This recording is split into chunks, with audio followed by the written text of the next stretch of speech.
e mali lava leta la leta la lele ya Yesu leta la ilona lofa leta la ilona maliu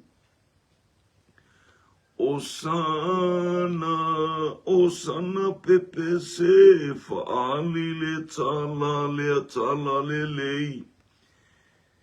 Ya pepe se Osana ya Yesu keriso oe wa afia mainei. Alofa ie wa malaya o ai wa lailea mea. O atu outou inu uma e ana whapea ua lelei. O sana pepe se whaali lea tala lelei. Ia pepe se o sana ya Yesu keriso oe ua awhia mainei. Ia leto ia se whawhiti i le olo o wala au mai. Tula i ia ave le tala ua maua e oe ia Yesu. Osana pepe se whaali le tala lelei. Ia pepese o sana ya Yesu keriso oe ua awhio mainei. O isi mamoe e au maia ele o ile nei lotoa. Se whai mona so onu uma ia tasi le lafu mamoe. Osana pepe se faali le tala lelei. Ia pepe se osana ya Yesu keriso oe ua awhio mainei. Le nei ia leto e whawhiti ia whaile fe au mo Yesu.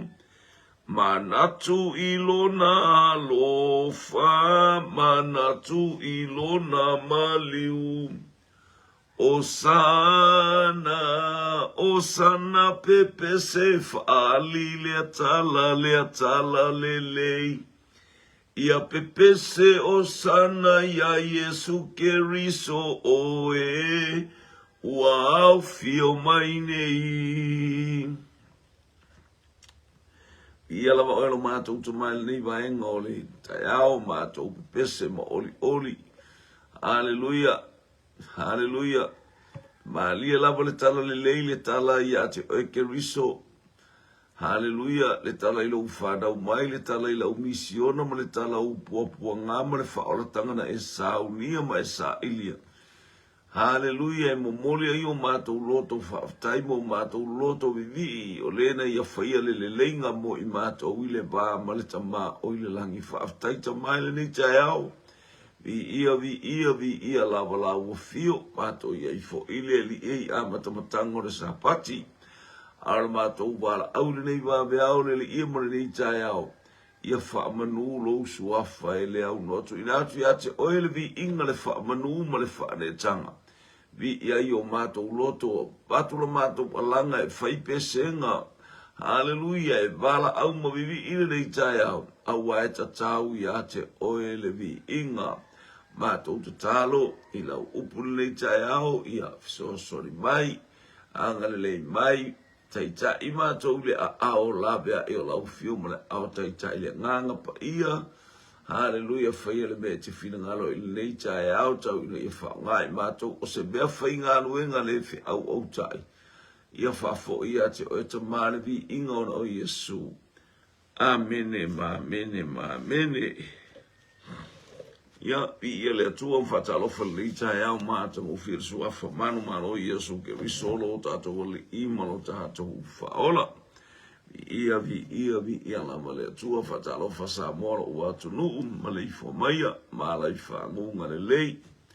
tamali in for the upolu e ngata foi lea ia for the tua matausi o ao tama ita au manga o whanau al sisili o le whanau o le tua mafuta le ita e au fia i le lii ia haleluya tātou wa iatu ia na whaamanu ianga haleluya i lea taimi ma lea i tu waso ia le li ia mo mai nei sa pati mata mo fiel nei a sa tātou tilo ai ma ai le lofa tu noa le nei o le atua mo i tātou i lea taimi ma vai atu le na vai aso ai tātou mo fo i ia matango nei waso le asa fai un nei o le masina ia whaftail teita inga i wanga masina le nei o le tausanga ia olo ia ifa manu yanga le atua ia ifo i baba ia tu ile tafa bale tu le langi luluina ia olo ia ifo ia por kalame fa pela i tonu Samoa ia olo manu ia mea uma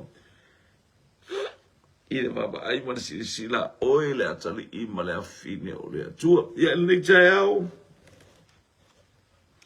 Aleluia mo mai tu sfaitau i le tusia ke nese lon tau pe lua sumarfa ke nese lua sumarfa al vai pula lea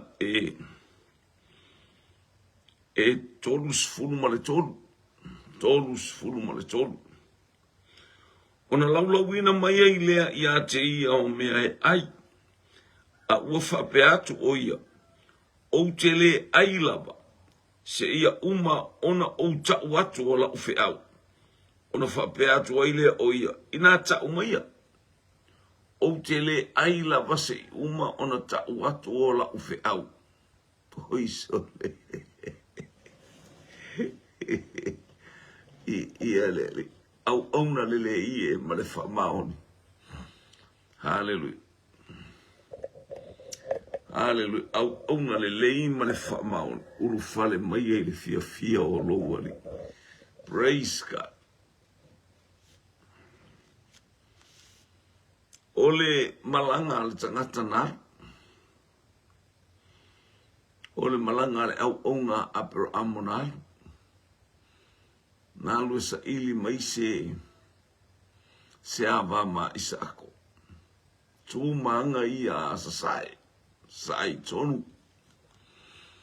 E alu tangata su e mai se awa ia pifo la aso a.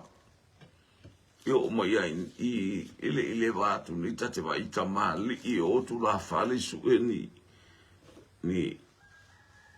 i fale tu o la tu to mali. Amen. Praise God. Ole malangala le na sa ole su engo se to alua. Male fa atonunga awani e alu i kanana. Awani au mai se to alua molo watari i kanana i fafine o kanana. A ole nu ule le no foi Abraham. Yo la fo isi la fia Abraham o ilo steimi nei no foi sana fana uni fafine kanana a ele o malama. O ilo atu o langa o kanana na le ula babale matata a ia ele fia ni fi au e na ole tu langa e ifo i tu pua e whapena alono winga e ita isi se ina i isa ako mai le io o steimi a le teimi nei e taun tāpena ile a inga o Abraham e mai se siona atali ia o le umana o e tauna faise to alua o tilon tina ele isu esto alua o lona talana tam ai pe o le mere ngafa mafafine o le isu entane alato haleluia o le fafine o le tomaiti foi lo isa maeli na alu a kara au mai lona to alua mai ai kupito ia le wa anu le fainga malanga Ua whamanuia le atua i le whainga malanga no le tangata le alu o le au auna ese le matahala. Au auna ese le tō anga e tatalo. O le tangata ese wali ualo na o langa e whaima tangata e matau i le atua. Fua inga leo apero amoe le ise ainga lo se ainga whapeilo ni le atua na o apero amoa le na abe ele au masara. Sau apero amo fata ita iwo o ina vivi i tangata uma e sele mana i o tātou. Pe a whai tātou uma fata ita inga make ourselves as a model, as an example for the next generation. e se la mana ia pe avai tātou ma whaasoa mata ngofie, ma whaata ita inga mata ngofie, mō le isi tūpulanga o lo muri mai. Ia leli. Ia lea ua whaile, praise God, le ua whaile te polka lamea le ale ta māloa. Wa o ala na whaasoa ma tau le ta māloa na ala tatalo i lunga le vai. Mea nai au te whaia tu e se le mana ia se au auna le leima le wha maoni uru whale mai le fia o lo wari a. Au auna le ie ma le wha maoni uru whale mai o lona winga ua talia le wha moe ua talia ua ngā ua i le loto le ainga ua tuu la fua i atu.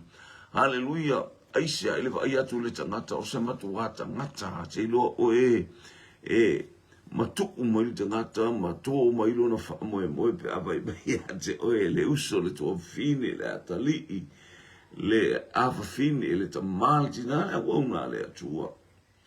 Hallelujah, wa ai mai i o tātou binga ma mea tātou te whaatino ina. Hallelujah, an tātou watu e abel fe au a. Ele ore la tu mo faile fe au e mo tu sole. Hallelujah. Ela tu atu ele e halu no foi lalo. Ale no folle lalo foi fe ole angale male tu sa mo tātou watu no o mena fa e para langi e fai tau tala tu a. Ni ia leli. Ele ngata i lea, o le teimi na iloa i ele ta māloa, o le ta ngata lea. O le teimi le, o le afine o Petueli. Wa o na kori, o le uso aper amo. O Petueli, o le atali o na kori. O la pana ma Rebeka, o le whanau le al toina o Petueli. Ia leli. Praise God.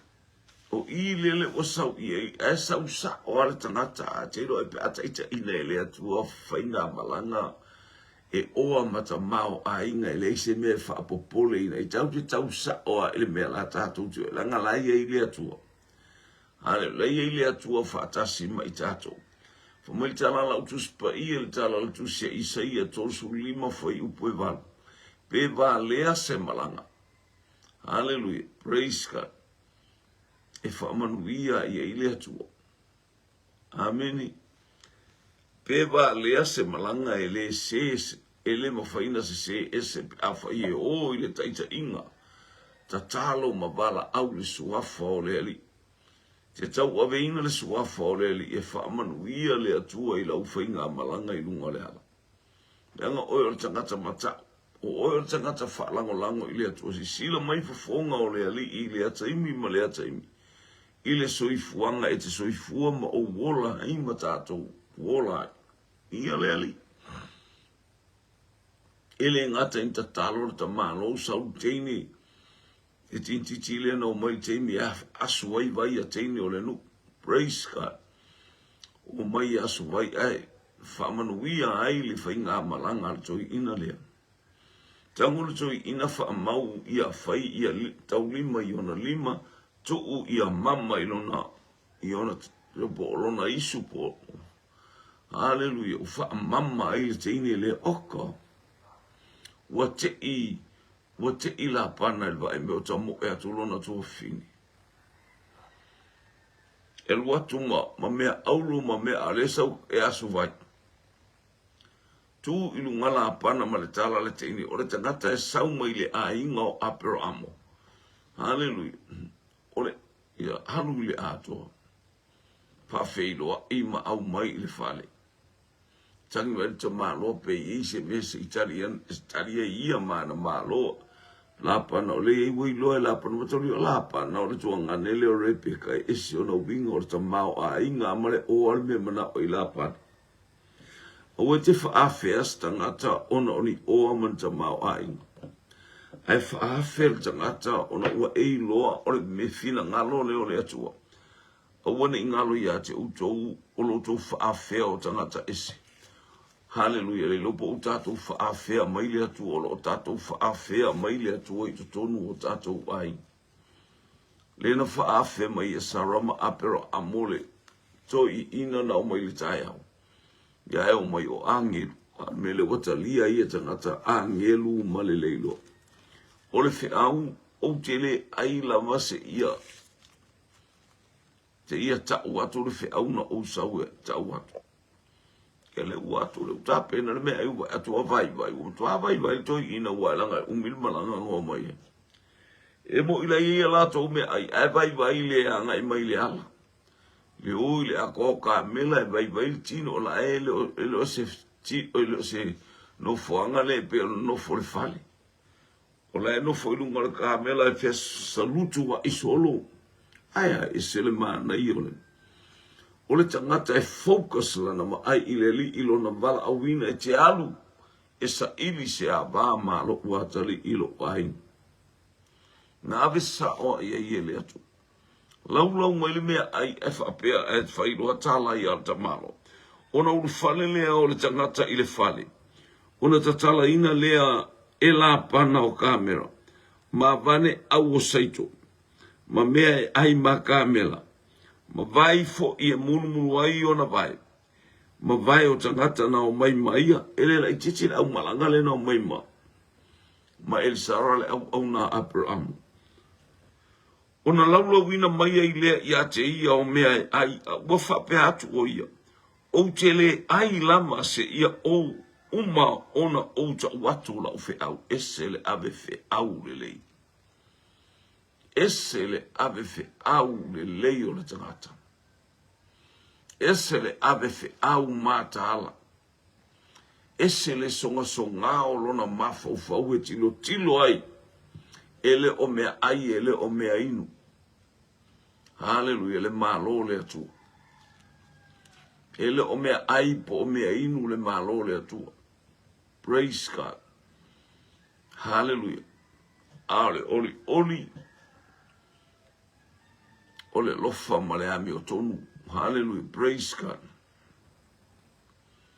Wa ai le tala le tamalo, la le tali baila na au malanga la afioti le fia a ai. Ai maisi o ia le toi ina ala le whaalongo i le upu o te le ai malie. Wa atua lau me e fatu malie. O te le ai la base ia fai atu le fe au na o sau ai. Fai fe. Ave fe au wha mahoni. Au na le ie ma le wha mahoni. Ia se i whaalongo le tali o le wha mahoni. O le winga na se i tau atu le fe au. Hallelujah. I want for you to praise God.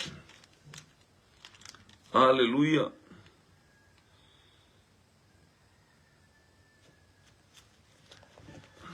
For you pule li mas fuluval. Ono val awane le o ila o ya Rebecca o fayatu ya te ia lua te o ea male ne ia li. Male li nei. Ona tani mai le o ia. Ma te o. So eka wow ka vai matautia. Ele iwa ai Rebecca ia Isaac.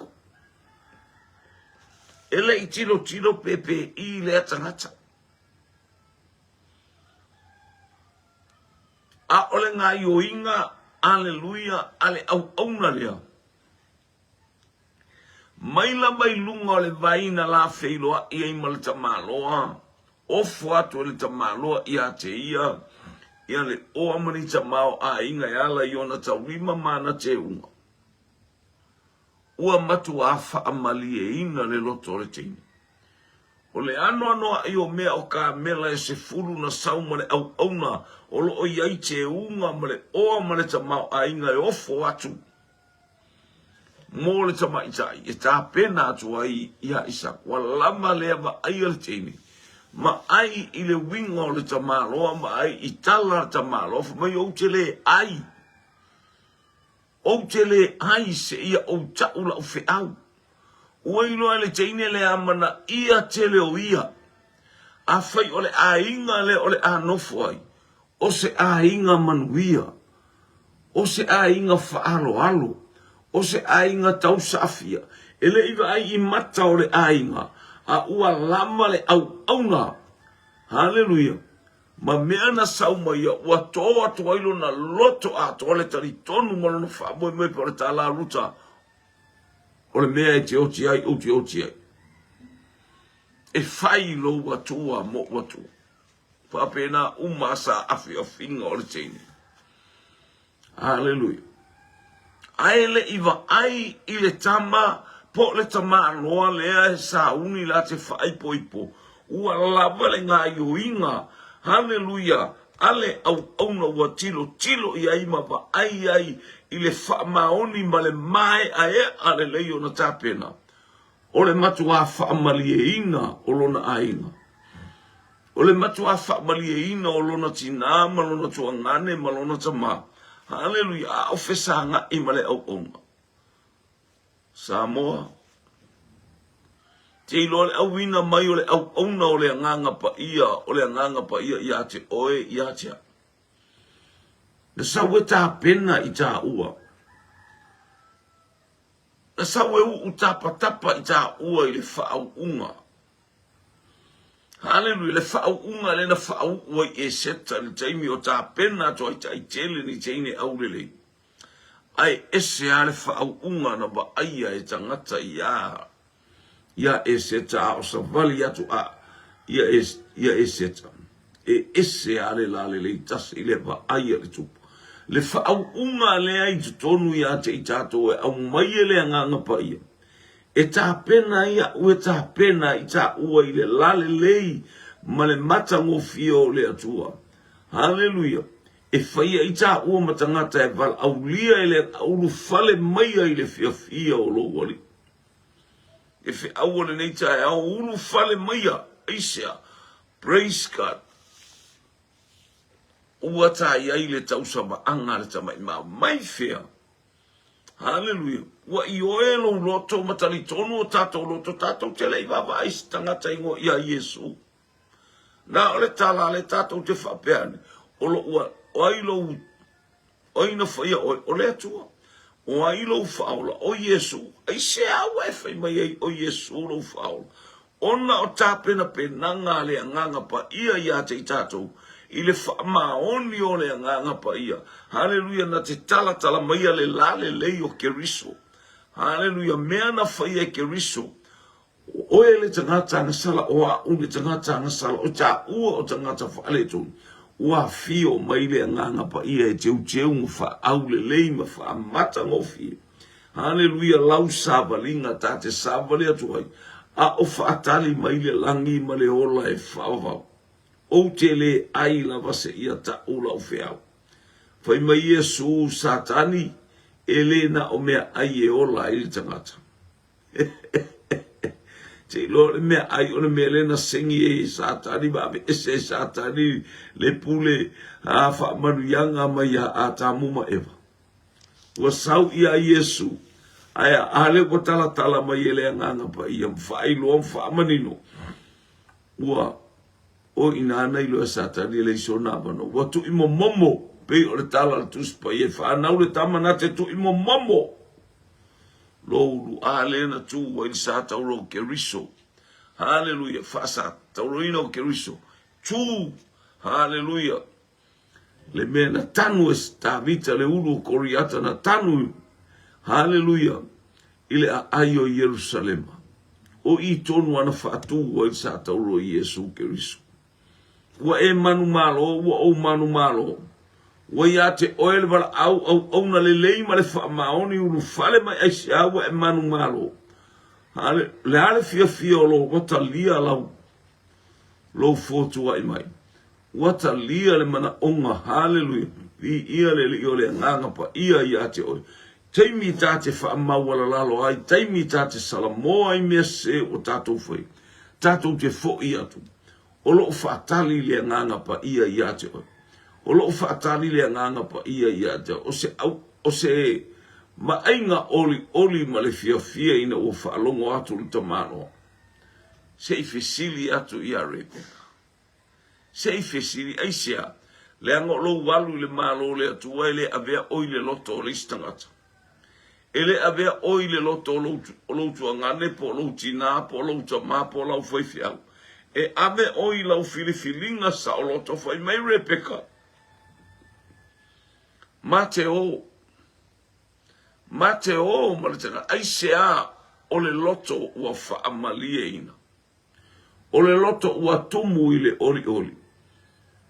Ma ai le vai o le au le tauna tau mafa e whamai o te le ai se I tau lau whi au. Te le tātou e whaia ina ai le alatu e abele whi au. Ai alatu ai mua a le whaatali atu ta mamartina. Pe fo I le whaatali atu tātou nuu ala wa alatu e tau sami o le mele te aluai. O te le ai se ia tau le whi au. Ia le li. O le fio mai o le nganga pa ia, ma le fio mai o le nganga pa ia te I tātou. O le ata leo erisala. O le ata leo le au auna a aperamu. Ma sau ma te unga ma le matango fio me uma e meise o ia o erisala malana whaati nonga o lana au aunanga. Lona o la tatalo ma le sa ili ilunga le vai o le ata o le tangata sa ili le atua whaatasi le ngai oi mai o le nganga pa ia. Nā le wata mo e atu le teini e tau ilo na ainga o tau whetuli mai fo ile ainga. I ia le li. Nā le wa abatu. Nā le wa whaile tali suanga e whamaile ta malo o te le ai se I tau la uwhe au. Te le ata ngata so le te le le. Te le au tangata te le le baba ai mea ai. Tele le baba ia tu po faini mea ai. Tele foi o folo tanga me o feoti tangata ile. Ai te iau feoti ena o mai folo tanga. Iau fese mena o mai folo tanga e o mai feoti ali I mea ai. Ia neli. Praise God. O le ata o le nganga pa ia wa fio mai. Teu wau. Teu oi. Teu I tātou I ia leli I mole langi ma le ola e whapa. O le ata o le nganga pa ia. Teu wina o le kalesia. Teu tama I ta I o le pekan sauma te unga e tele e anoa I whaamanu yanga le nganga pa ia. Hafa ma ia sunu ta upa suman whara. Ta upa sfulma le ono o le tusia. A Ioane alona whai upa sfulua ma sunu tolu. O tele mea o ia tea. Ke unga maremaka, fia vatu ia te utu, ai le mawhai utu, ai awhio mai le nganga pa ia, o ia na te whailoa ia te utu, o le fio mai o le nganga pa ia, na te whailoa le langi ma le ola I whawau mea umai halu ia I tangata o le manu ia. Hallelujah, praise God. E halu ia I tangata o le manu ia, ele halu I tangata whaitonga fiti, ele halu I tangata whaibia leanga, ele halu I tangata ana o mea aile o langa. Ia le praise God. Pe no fa atiato. Le na me island tu point fa la via e va ma atam. Ai sau ia Yesu sau ilana o so fa inga malos. Sau ma upu fa mimita. Talo fae wa e vai Yesu. Fa ia tu ia ina ma wa o le alo le to fa tu ina ma li wa ret ka pungilo muku. Elena o mea ai e ola I tangata. O a fionga uma mai lo utama. I ia leli. O mea sili ia ma le tāua e vi ia e suafa o le atua. Praise God. Wa tā pena mai, wa tā pena oele au ona. Oele au ona ole a nganga pa ia. Pa mai o mea uma e tala no atua ia te uto. Wele whaia lona loto a mena whaalongo ia te au. Lea na te tau atu. Te ilo ai o mea uma mai le maa lole atu o le o tā pena I tātou. Tā pena I tātou, hallelujah, ele nganga pa ia, manatu ele nganga pa ia. Pei o le nei tai au. Hallelujah, o te le ai la mase ia tau le whiau. Umana tau le whiau. Hallelujah, au mai ei se whiau moa au mo oi. Au to anga e. Au le vava aina o mea ai o le tino. Hallelujah. Ai fa mai Yesu ina o fo mai ona so sa o I tono sa Maria sa ili se me ai o la o me ai o le faia le o le fina ngalo lo tama o I de lang I ia le li mo moli atu le fe au fa lo noinga ele ekalesia o tu la ile ekalesia o le ata o le teini o le ata o le peka o le ata o le ekalesia o tu la I fe mai o te alu ma te o ma le au ona fa fena o ma le au ona le tilo ia Isako. Aia ua tō sina e whapena le fio mai o le nganga pa ia. Whamanatu whaatonu I tātou I mea umai ao tātou whaia. Au wā le nganga pa ia o le atua ua fio mai o ia le au auna. e te unga whaamatanga o fie I a te oe ma ui teibi unga. Tā te tā pena I mo le langi ma le ola e whaabau. Sa moa nei vaenga o le tai au. Anga leile ali I ma ia pa I atu le atu o le tā penanga fo I sauninga o le nei tai au. Anga le leile le atua. Pa I atu le nganga o le ali I te uteua I tātou I o tātou whalongoina le whetalai mai. Au auna le le ie ma le whaamaoni. Ulu fale maia I le fia o logoli. I ia le atua, brace card. Ia I le anga lei o le atua le tai au. Ma te o, se fesili atu ia Rebecca, se fesili atu le teini o ngā ele mawhai. Ia e loa le fe au le nā ele mawhaina a bea oi se loto lo tina, se loto lo tama, te lua o I le loto lea o, I le loto lea o, I le fai le mea ua feta lai mai ia I le angangapa ia I le loto le tangata.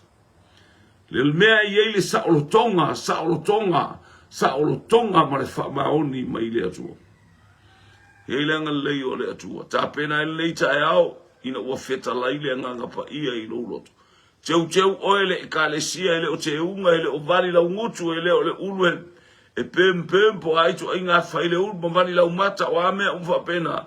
A o le teu wina o lou loto.